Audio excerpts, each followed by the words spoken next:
So I've been in therapy for a while now, and I think I'm finally starting to make some progress.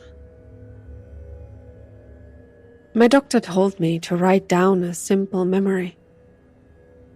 The older, the better, so that I can bring it to my next session and we can talk about it.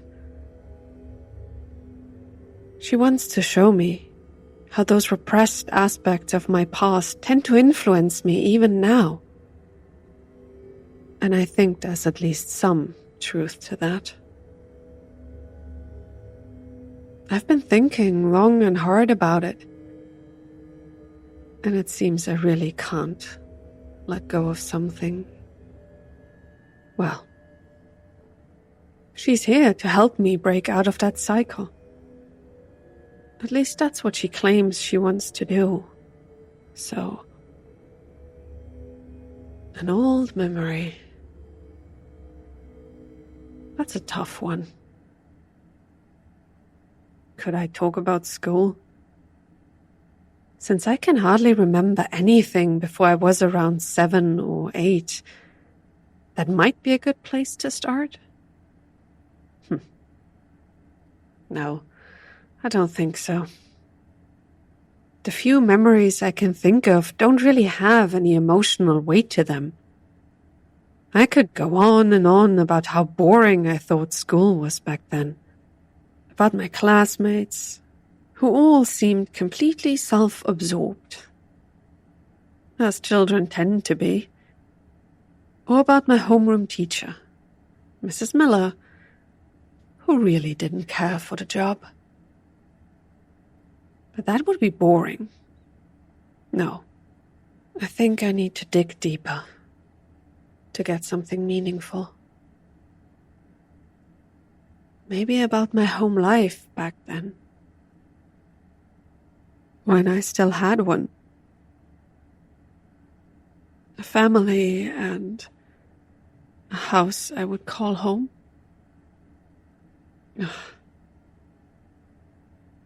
Sitting here, writing it down and trying to remember is kind of hard, to be honest. I can feel some part of myself still working against me.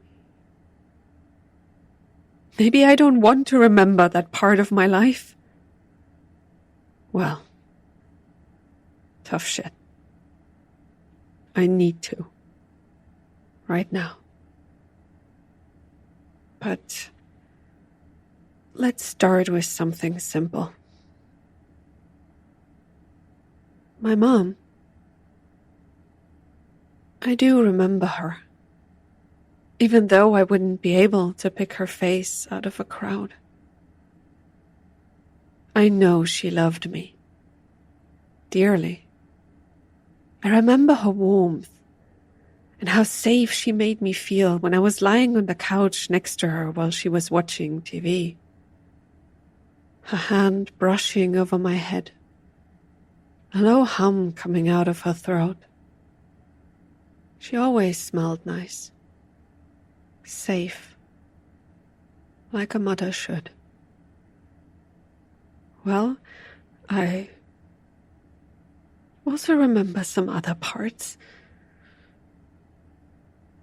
Screaming at me, eyes that stared up at me from the bottom of the stairs. This cold chill that gripped my heart. No. That's not something I can talk about. At least not right now. Not without a bit more context. So, my dad. I don't really remember him, to be honest. Not in a normal sense, at least. Whenever I try to think of his face, nothing comes up. Not like with Mom, where I feel like I can at least remember parts of her. Dad is a complete mystery. I know he was there, and it's not like I'm repressing all of my memories of him. It's just that his presence wasn't as important, I think. He was around. He talked to me, laughed with me. Sometimes he even sat on the couch with Mom and me, laughing loudly and merrily. That sound is the only thing about him I can distinctly remember. This deep belly laugh. Well, that's not the full truth.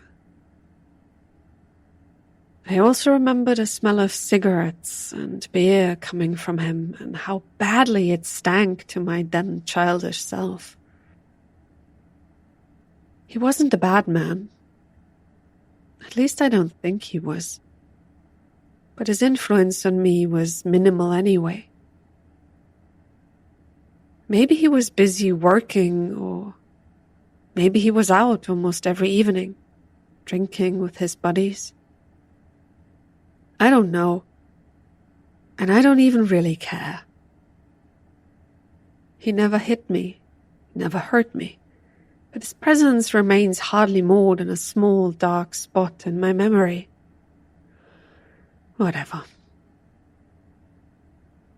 I grew up in an old house, one my family had been living in for generations, according to my mother. Grandma and Grandpa sadly passed away before I came along, but they were lovely people as far as I know. So yeah, my family was just me, Mom and Dad, at least for a time. There's one night I remember vividly from back then. I was sleeping in my room on the second floor with the shutters drawn, lying on the soft mattress underneath the comfy blanket, when suddenly I woke up. It's strange how my brain works. I couldn't tell you what my room looked like exactly or how many books or toys there were, but I vividly remember the smell back then. Dad had passed by my room not even 15 minutes earlier, and the stench of cigarettes wafted through the gap between my door and the frame. But that wasn't what had pulled me out of my dream. No. The old wooden boards of my floor normally had a slight cedary smell to them. But at that moment, I could smell something else in there as well. A strangely stinging odor was wafting up into my room. One I had never come across before in my life. It poked and pricked my nose and made me sneeze, which had woken me up. I can't say how old I was back then, but that night is still so vivid in my memories. Drowsy, I got out of bed, and the moment my naked feet touched the floorboards, the stench got even more pronounced. I could smell it clearly, this strange, stinging odor. I know now had to be sulfur or something the like. If that were to happen to me today, I think I would immediately call an emergency number. Maybe the fire brigade or even the police. But back then, this curiosity gripped me, and I walked, still not completely awake, through my dark room and toward the door. I can feel the exact same emotions right now. If I close my eyes and just let my mind transport me back to that place. The boards beneath my feet. Crickets outside my window. A soft breeze blowing past the shutters, making them creak ever so slightly. My hand found the door's handle, and I opened the entrance to my room, then looked outside and could see neither light nor movement anywhere on the second floor. but my heart started pounding in my chest. It was like I already knew that it was a bad idea to go out on my own. But back then, inside my parents' house, I still felt safe. Nothing could hurt me there. Right? My eyes started to grow accustomed to the darkness, and I could see the outlines of the tiny table standing next to the stairs going down. A vase was placed on top of it, but I can't remember what flower my mum had put in there at that time. It's not important either way. What drew my attention wasn't just the smell then either. No. The closer I came to the head of the stairs, the softer my steps got. Something inside me told me not to make too much noise, and warned me that there was something or someone else there who might hear me. I could feel it in the air. A soft vibration, almost. And coupled with the stench, I felt drawn in, yet somehow scared for my life. It was the first time I had ever seen or felt anything like it. Standing there, at the top of the stairs, looking down into the darkness of the first floor. My little legs were trembling, and I felt my lungs yearning for air, but I couldn't turn or look away. Some part of me wanted to know what was down there, even though another part still warned me not to get too close. I took a step down the stairs and heard the wood creaking beneath my soles. In response, the darkness at the bottom seemed to echo that noise back to me. I kept staring, and slowly I thought I could see the outlines of the walls and stairs going down. The pattern of the old wallpaper, scratches in the wood of the stairs, stuff like that. And then, down below, I thought I could see movement. It wasn't much, hardly more than a shadow in the night, but I saw it for the first time. Someone was lying at the bottom of the stairs, one hand outstretched, gripping the edge of the first step. I think that was the point where I should have turned and ran. But I didn't. The sight of the figure down there scared me to death, but some part of me still urged me to take a closer look. After all, it was still far away and it hadn't moved up the stairs yet, right? I took another step, heard the creaking of the stairs, and then the echo came back to me from the bottom. The thing shifted its position. Slowly, almost glacially, it moved the hand up to the next step. I could hardly breathe at all at that point. My body felt frozen, yet insanely hot at the same time. I smelled the stinging stench with every small, flat breath I took. But in my childish mind, I couldn't grasp how much danger I was in. Somehow, I thought of it as nothing more than a game. Something interesting had come here. It was waiting down there at the bottom of the stairs. If it had stood up or taken a quick step, I would have screamed and run, I think. Maybe I would have cried out for my mom or dad. But it didn't. So I did neither. Instead, I descended another step and watched as the thing slowly moved as well. Both hands were now on the third step from the bottom, and I started to see it more clearly. its stark grey skin, a head of long black hair, hands that seemed weirdly out of proportion. They were too long, especially its fingers. One of the fingernails was splintered, and I thought I could hear it make a strange sound every time it scratched back and forth across the board of the stairs. Everything about this thing should have terrified me, yet it didn't.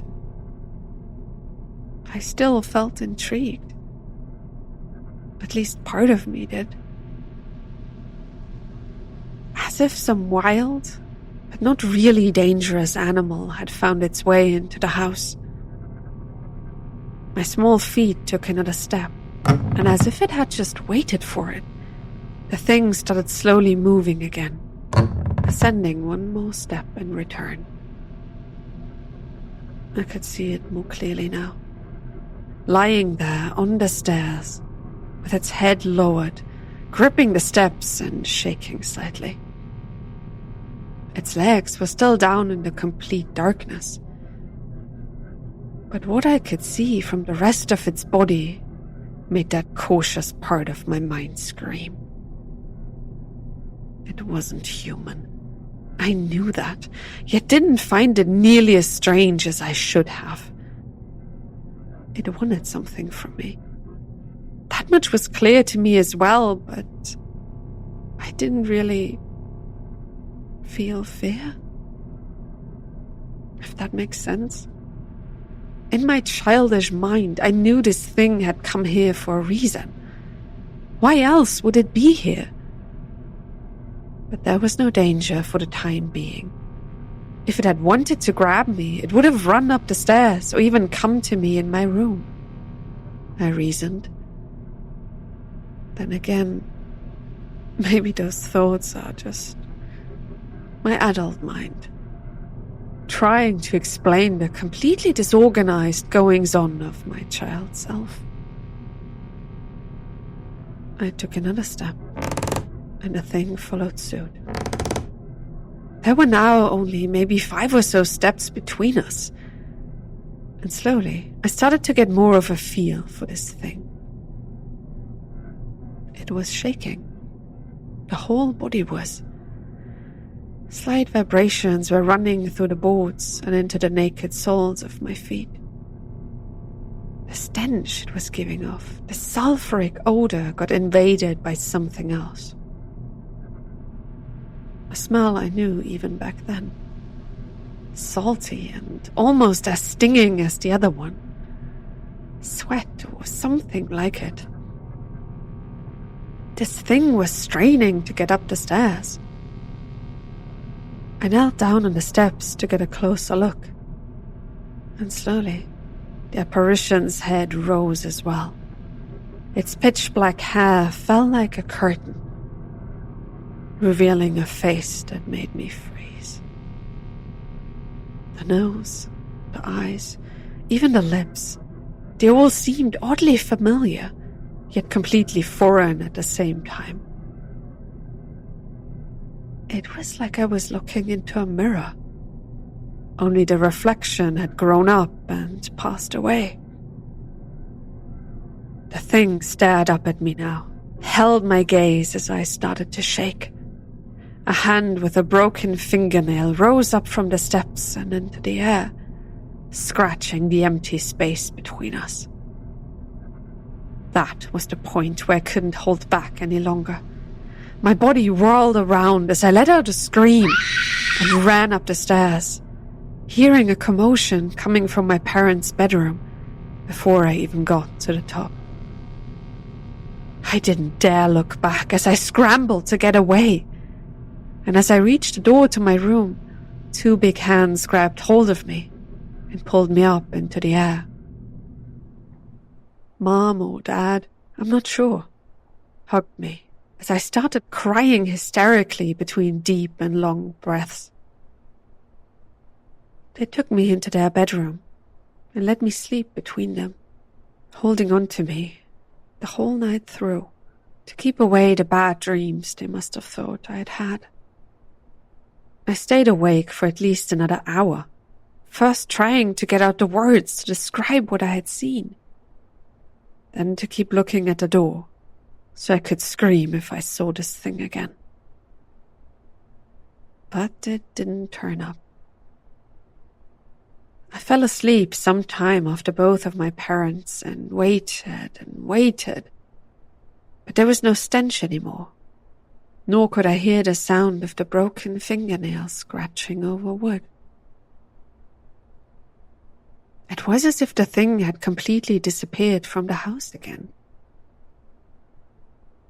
I don't fully remember my dreams of that night, only that I woke up a few times, shaking and sweating profusely. I must have had nightmares. No wonder, right? Honestly, I would have thought my experience on those stairs might have been a nightmare as well if it had stopped there. But it didn't. I woke up when the sun was shining and found myself in my parents' bed, alone. Dad had already left for work and Mom was probably somewhere downstairs. I felt a chill as I hopped out of bed, that simple act reminding me of when I had done so just a few hours ago, to find out where the smell came from. Well, at least the odor wasn't there when I stood in my parents' bedroom. Still, I felt unsure of myself and kept stealing glances at the open door. I wanted to shout for my mom to come up and get me, but some part of me stopped me from doing it. That might have been the first time I wanted to try to be a bit independent.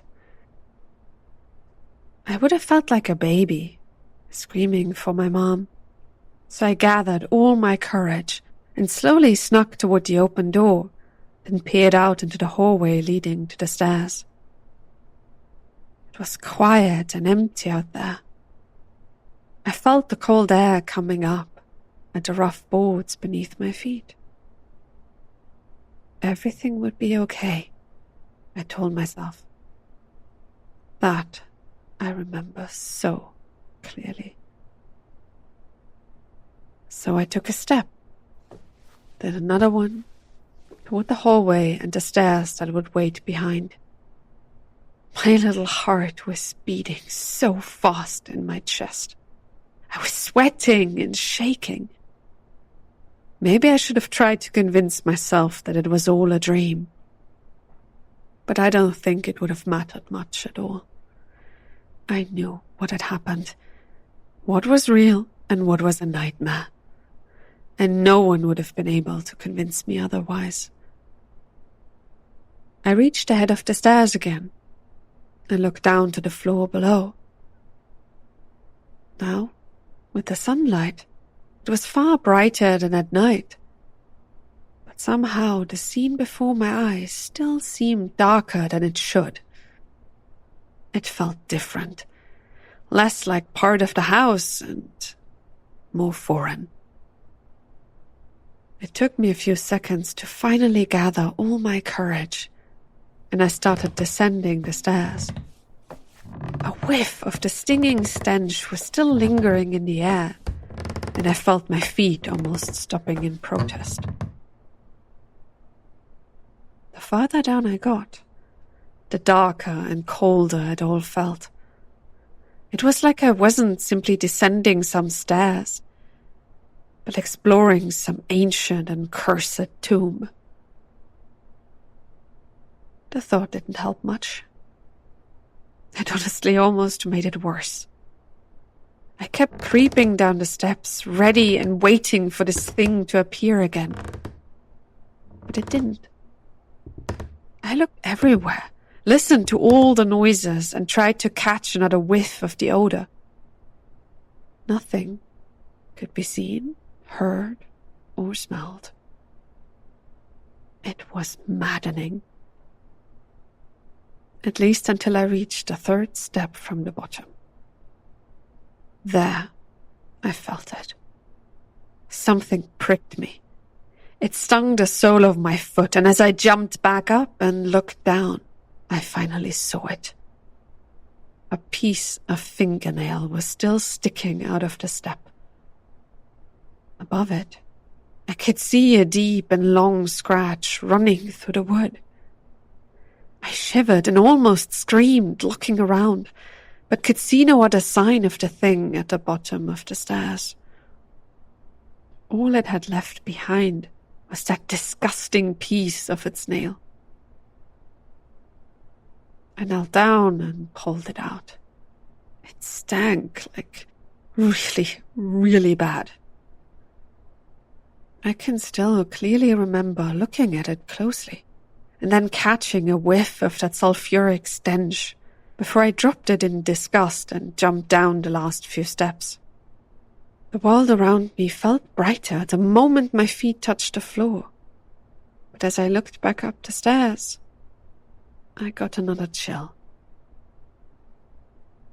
That part of the house still seemed dangerous and menacing.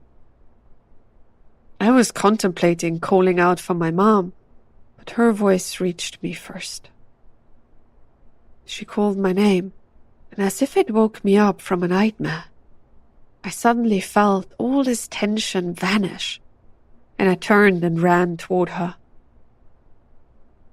I don't really remember the rest of the day. In all likelihood, I spent it in front of the TV, or by my mom's side, helping her as much as someone of my age back then could actually help out. What I do remember is that I made sure to be inside my own room before the sun could set. I wanted to avoid the stairs in the dark at all costs now, and the only other choice I would have had would have been to spend the night on the couch, which would have made my parents mad. So, I stood up from the dinner table just before the sun started setting, told my mom that I was already feeling tired, and then raced up the stairs toward my bedroom. It felt like I was fleeing or running away from something bad. Of course, I couldn't know if that thing would even appear again, after all. I had no idea what it was or where it had come from, but some part of my subconscious already warned me that it would. It had seen me, smelled me, felt me. This thing wouldn't give up that easily. I somehow could feel it in my bones already. This presence. So I jumped into bed, pulled my blanket over my head, and tried not to breathe too heavily. This thing wouldn't find me there, I told myself. After all, it was on the stairs, and if I was hiding in my bedroom, it couldn't get to me, right? I kind of missed that logic, to be honest. The world was so simple back then. Everything was black and white. There was no grey. Well, anyway, my mom came into my room sometime later and made me pull the covers down below my chin again. She asked me if last night's nightmare was still bothering me, but I just shook my head like a defiant child. Well, I was one. I remember the sad smile on her face as I did so, since it was the last time I saw her. At least, alive. She kissed my forehead and wished me a good night. My mom felt warm and smelled amazing, even though she looked tired.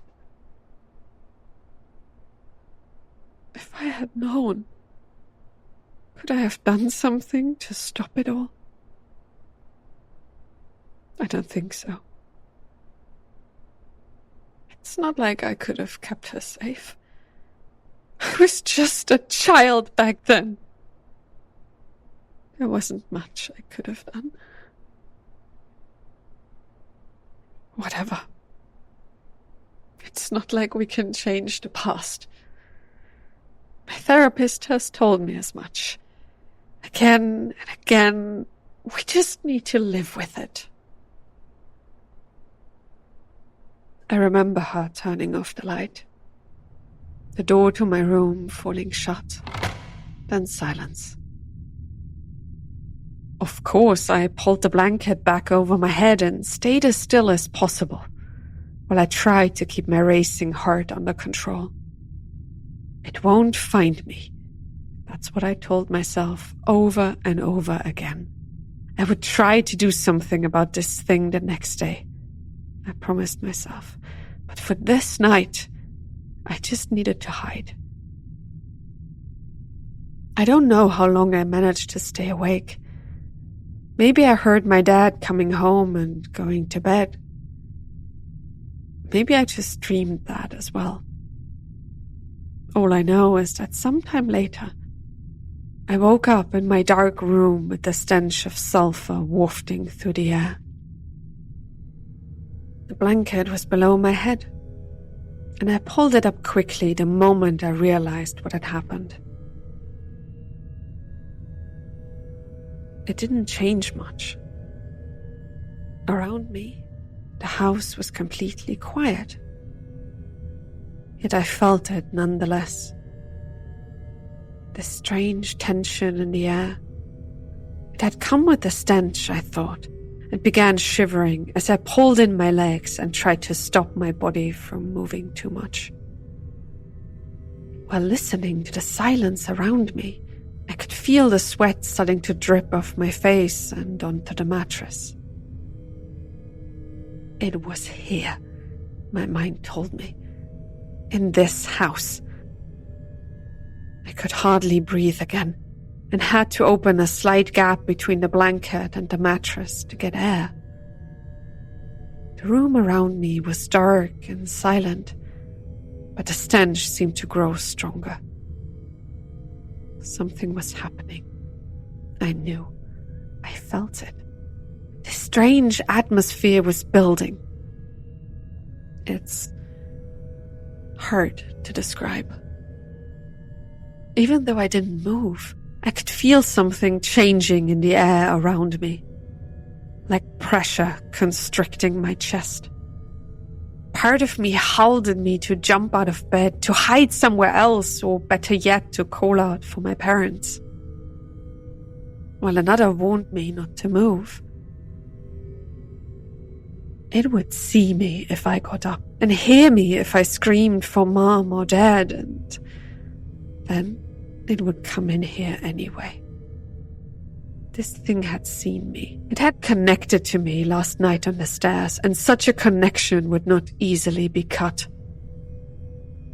In all likelihood, it already knew where it had to go. As if on cue, I heard it for the first time that night. The sound of wooden boards aching under a weight, followed by the noise of fingernails scratching a hard surface. My throat closed up completely. I could do nothing but stay there and listen. It was coming up the stairs, slowly, one step after another. Every time the boards creaked, I could feel my heart almost stopping. I was shivering beneath the blanket, praying silently for someone to come and help. The thing reached the middle of the stairs, and I suddenly could smell the salty stench and the odor of sulfur once more. Like sweat, but far too intense. I lifted my hand and held it over my nose. But the smell was so thick, it seemed to fill my mouth. The thing was here. It was coming for me. I knew. I put my other arm around my legs to try to stop my trembling. But it was useless. The thing was already on its way. It would know where I was no matter what I did. I bit my hand and shut my eyes. The stairs were creaking. It wasn't speeding up or slowing down. Questions raced through my mind. Could I run out of the room without this thing seeing me? Hide with my parents? No chance. I might be able to jump out of the window. No way. Maybe I could get something and fight it off? I remembered its face from the night before. I knew instantly that I wouldn't stand a chance. The boards creaked again, only this time it was coming not from the stairs, but from the hallway. It was here, on this floor, crawling along the hallway. I could hear a whimper coming from my throat and let go of my nose to cover my mouth. The thing whimpered back at me through the wall. I felt tears in my still closed eyes running down my face. My lungs were burning again. Every part of my body was shaking. Then I heard it stop, right in front of my door. Even though I was scared out of my mind, I couldn't help but concentrate on the sounds it was making. A fingernail slowly scraped down the door to my room, the noise of the handle rattling. I opened my eyes, just as the clicking sound filled the darkness around me, and I heard the doors swinging inward.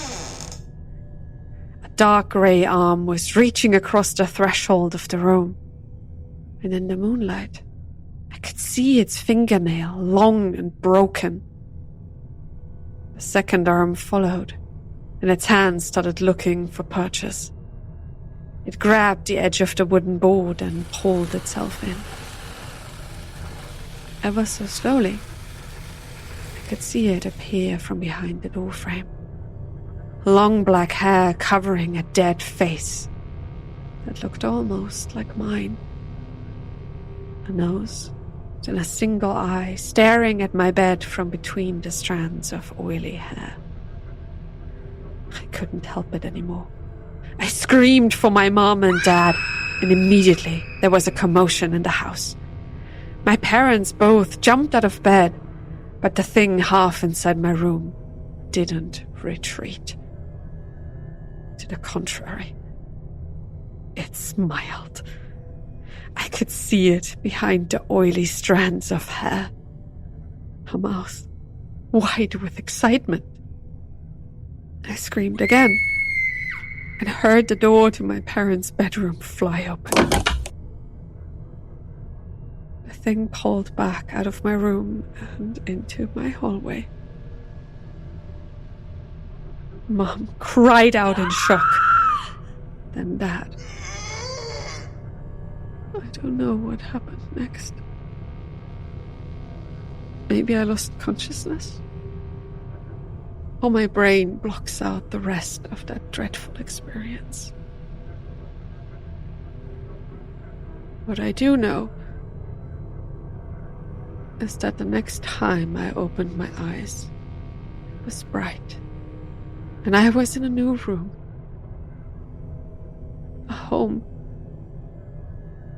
People were talking to me, at me. I don't know. And I don't want to continue. Is that good enough of a memory, Doctor? Are you happy now? Are you happy now?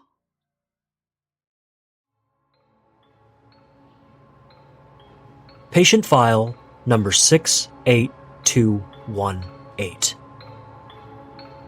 Patient is responsive, but no progress has been made yet. Still struggles with hallucinations. They've been here for 15 years now, since they committed the murder of their parents, but still cannot let go of their delusions. We need to change our approach. The medication is not working. Maybe confronting them with reality will achieve the desired result. I am going to sign off on a supervised trip to their old home. Let us hope for the best. Signed, Dr. Kingston.